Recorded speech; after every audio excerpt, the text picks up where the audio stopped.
Hey all, this is Lindsay Tabus, and today I just want to talk to you about the difference between when a customer says they'd be interested in a potentially new product from you and when money actually exchanges hands.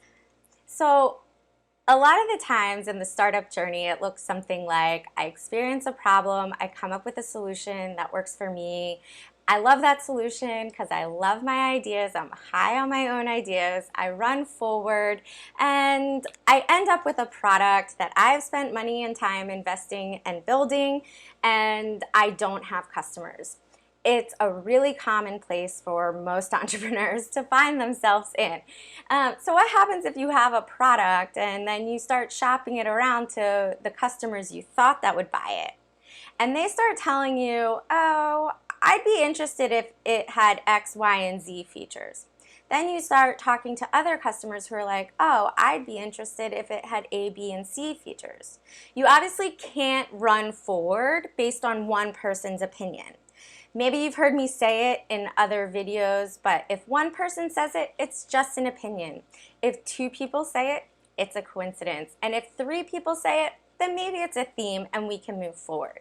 The key is that if you get three people saying it, you need to make sure that those three people are all of the same customer type. Okay? They all have the same level of pain and they all have the same desire for a solution. So then how do we really understand if a customer says, I'd be interested in your product if you made these changes, versus you make those changes, will they actually pay? Because a lot of entrepreneurs will make changes based on one or two customers' pieces of feedback, and then the customer doesn't actually open their wallet to buy the product. So you have to push the conversation before you invest any more time in product development. Let me say that one more time. If you are an entrepreneur who has a product but are struggling to get traction and struggling to get customers to buy that product, do not invest any more time in product development. Like, just stop with the solution building and take a step back and focus on market and customer research. Talk to real people, get your customer insights, get your customer interests. But what's better than interest is money, okay?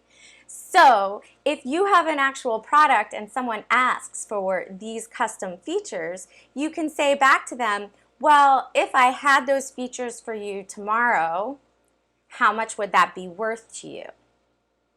See if you can engage them in a conversation about money. See if you can engage them even in a hypothetical conversation about how they would use it.